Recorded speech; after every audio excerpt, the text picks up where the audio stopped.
Hello, this is Ben, and what we're going to do is look at a basic physics question. If you have a rock or some object and it's falling to the ground, let's say it's from some guy dropped it from a wall that's 10 meters tall. How long before it hits the ground? We know how far it's got to go. We know they dropped it with zero speed. How long before it hits the ground? This question may seem kind of easy at the start. There is a little bit that gets complicated to it, but once you understand the basic concept, it's not too bad. Okay?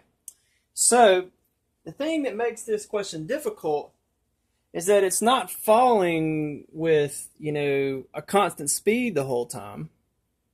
It's speeding up. It starts with zero speed and it speeds up. Okay? It doesn't matter how heavy it is. You take a heavy object and you take a light object and you drop the both of them from the same height at the same time and they'll hit the ground at the same time. So hopefully you understand that. So here's the thing. If we graph this out and we say, all right, here's time. So, at some point it's going to hit the ground. And then we have a graph over here, and here's speed. All right. It starts with zero speed, and it actually speeds up, speeds up, speeds up, speeds up, speeds up, till at some point it hits the ground. Sometime it hits the ground. We don't know what that time is. And we don't even know how fast it's going when it hits the ground. Well, speed, SP, we'll call it. How about we'll make it alpha. So we know that it starts with zero speed. And we know that by the end it increases in speed till it hits the ground. We know that it covers a distance of 10 meters. Where would that go on here? Here's one thing we do know. We know that acceleration due to gravity is 9.8 meters per second.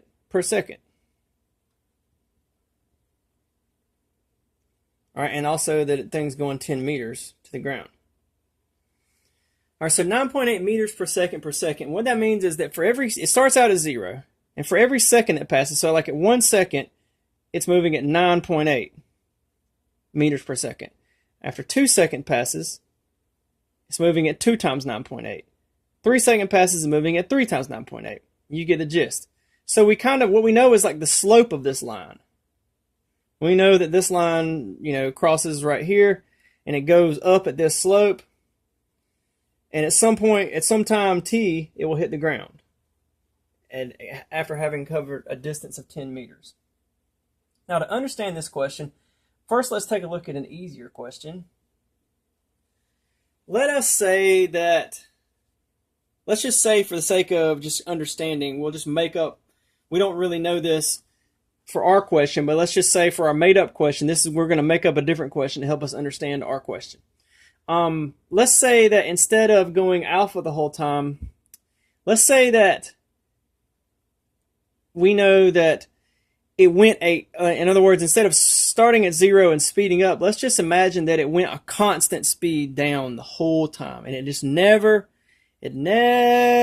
slowed down, never sped up. It just went this constant speed the whole time. In reality, it's not going to do that. But for the sake of understanding reality, we need to think about this like alternate version, where let's just pretend that it went 10 meters per second just the entire time. It went 10 meters per second the entire time. It stayed constant right across the top here. Just 10 meters per second. It wouldn't start at zero and speed up to 10 meters per second or anything else. Just stayed at 10 meters per second. And it covered a distance of 10 meters. All right, now hopefully you know this classic equation. This is the basis for everything we're going to do here. Rate times time equals distance. So in other words, if I go 10 miles an hour for an hour, how much distance did I cover? I've talked to plenty of 25, 28-year-olds, you'd be surprised, that don't know this. But if you go 10 miles an hour for 1 hour, what that means is 10 miles an hour, what that means is, what the statement 10 miles an hour means is that after an hour passes, you went 10 miles. That's what that means. So if you go a higher speed, like 100 miles an hour, then you would go 100 miles after traveling for 1 hour at that speed. So, in other words, all speed is the distance covered and the amount of time it took to cover that distance. So speed is literally distance divided by time. You go a great distance in a short time, then you went really fast. If you take a really long time to go the same distance, then you went really slow. Okay, so but also since distance, like we said here, since distance divided by time equals rate or speed, rate of travel, then we could multiply this side by t, this side by t. T cancels over here, and then we get t. So we're stuck with the equation that we wrote up here. Rate times time equals distance. Well, in our case, we actually know the distance that it takes to reach the ground is 10 meters. So we could say 10 meters. And then we made up our imaginary scenario where it went 10 meters per second the whole time. So 10 meters per second. And so all we have to do is solve for t to see how long that imaginary scenario would take. And what we find out is if you take 10 and you divide it by 10, what do you get? So you're going to get, let's just do the algebra, 10 meters per second. 10 meters divided by 10 meters per second. Obviously 10 meters per second on this side divided by 10 meters per second will cancel.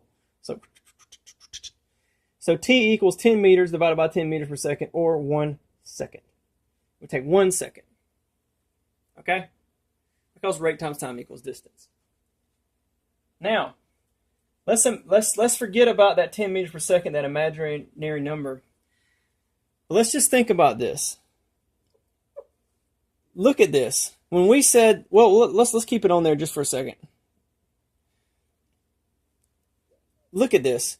And we found out that it took 10 seconds to do that, just with this one. So just ignore this for just a second. What is that? We know that the height to this side is 10 meters per second, and the width of this side is 10 seconds. That's just a rectangle. Height times width equals the area of the rectangle, but the height is the rate, and the width is the time. So height times width equals area, but also equals distance. So in other words, the area of this is literally the 10 meters.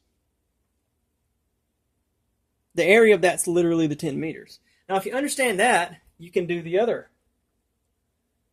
So this is kind of the basic concept of calculus.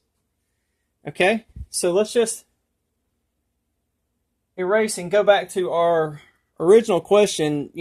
Original question was like the rock or the ball is dropped with 0 speed and it falls 10 meters to the ground. And we want to know how long that would take. We don't know yet. Okay? Well, you can think of this as like little boxes, right? So at this time, there's like a little box here, and you could say, all right, what's the area of this little box? So for 1 second of passing, for a second that passed, it started out at some speed.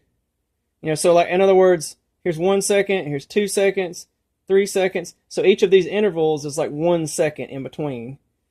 And so one of these 1 second intervals, you could divide this thing up into 1 second intervals and get kind of a guess, right? You would get like a guess at how fast it's going. So you could say, all right, the speed it was going at the beginning of the second, we know that by the end of the second it increased. So it wasn't exactly the same. But we could do it like it's a box and just say that it has a flat top instead of this angled top. And then we would know the area of this box is easy, right? Because it's just the width of this side times the height of this side. Boom. And the only error are these little triangles at the top, right? The little triangles at the top. Because we know all of this. It's just the little triangles at the top that are the problem, that are the error. In other words, rate times time equals distance would really be just the area like under the triangle. But we have these little goof areas we don't know how to work with. Well, the way to work with the goof areas is, what if we, instead of having 1 second wide boxes, we divided it into like a bunch of half a second wide boxes and then added all of those areas together? Then we would know something closer. The little errors would get smaller. And if we made them even smaller, they would get smaller. And if we made them even smaller, they would get smaller. And if we made them so small that there was no error, then literally what they would be is just the area under the triangle. And so if you understand that rate times time equals distance, and that works just like an area under a square, then you can see that the area under this triangle, if we can come up with an equation just to figure out the area under the triangle, then we can actually know, we know that that area equals the 10 meters. It is the 10 meters that the thing falls. Well, that's some bad writing. It is the 10 meters. Because it's essentially a bunch of tiny boxes whose height is the rate and width is the time. And as you make the boxes tinier and tinier and tinier, if you make them infinitely small, now obviously they would have no width, but the limit that they approach as they get infinitely small would be the actual area under the curve, but that area under that curve would represent rate times time equals distance equation. Okay? So, this is cool, because now we know that just the area under the triangle, like, literally is the 10 meters. So all we need is like an equation for how big the triangle is. Well, if you know, you've got an equation for how big the triangle is right here. If you know the height of the triangle and you know the width of the triangle, then you can just say the area of the rectangle divided by 2. Because this triangle up here and this one down here have to be the same size. Why? Because this side is the same as this side is the same as this side, and this side is shared by both of them. So what that means is they're the same triangle because all three of their sides are the same length. So you can do the height of the box just divided by 2. Because that's the only way you're going to get two triangles of the same size out of one box. So the classic, what we want to know is the area of the triangle is the distance that it travels, 10 meters, equals this final speed, alpha, times this side, t, divided by 2. All right, so now we're getting somewhere. Now we've got sort of a little equation. But the problem is that we don't know what the final speed is, and we don't know what t is. We don't know what the final time is, and that's what we want to know. What is the final time? So what we've got to do is kind of figure out a way to figure out something else about this thing. What we want to do is we've got an equation here, but it's got two unknowns. We don't know what alpha is, and we don't know what t is. But we do have an equation where we can relate alpha to t so that we can rewrite alpha in terms of t or write t in terms of alpha, because we know that acceleration due to gravity is 9.8 meters per second. So for every second that passes, alpha speed increases 9.8 meters per second. So what that means is that 9.8 meters per second, we're just going to call that g, and we just know that equals 9.8 meters per second. So we're just going to call that g, which that's a terrible g. My handwriting's really bad, but g. Okay. We know that for every t that passes, g times t equals alpha. So in other words, 1 second passes, then 9.8 times 1 second is the speed, which would be 9.8. 2 seconds passes, 2 times 9.8 equals the speed. So at 2, it's 2 times 9.8. That's what the alpha is. At 3, it's 3 times 9.8. So in other words, how many seconds is 1, 2, 3, 4, 5, 6 seconds times g times 9.8 meters per second is alpha, is the speed.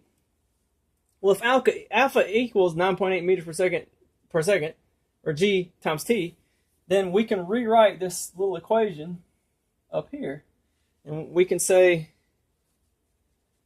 instead of having alpha in there, we can say alpha is 9.8 t times t. So let's do a little math, a little algebra. Multiply this side times 2, this side times 2, you're going to get, right? And then the t's multiply times each other, so it's t squared. Right? So it would be 20 equals 9.8 t squared. Now we're getting somewhere. Now we've got an equation where it's t squared times something equals 20. So you're going to take 20 and divide it by 9.8, which I don't have the calculator with me. So we're just going to let you do that on your own. I don't know where I put my calculator. So we'll just call it g for now. And so just do that little bit of math. We're just going to call 9.8 g, which would mean 20 divided by g, which is 9.8, equals t squared. So the square root this side and the square root of this side. So 20 divided by 9.8 takes the square root of that. And what that means is the square root of t squared equals t. The square root of 20 divided by 9.8. So take 20 divided by 9.8, square root that, and that's your t. And if you understand this, this is kind of a gateway to like 90% of everything you're going to do. 90% might be an exaggeration, but you need to understand this, and this is going to be fundamental to, if you get this and this is simple to you, then a vast, vast portion of Physics 1 is also going to be simple to you. And the key is understanding that rate times time equals distance, and rate times time is the area under a box. And so if you can divide the area under the triangle into smaller and smaller and smaller and smaller and smaller boxes, they will approach just the area under the triangle, and that will remove those little error boxes, the little error triangles at the top. And then so all you need to know is just say, all right, the area of the triangle, well, it's just the area of the box divided by 2, and that gives you the distance. And once you have that, then you have some information you can work with, and you know the slope of this line, you get an equation there, boom. All right, so I hope this video was helpful, and you can do some physics now. Have a good one.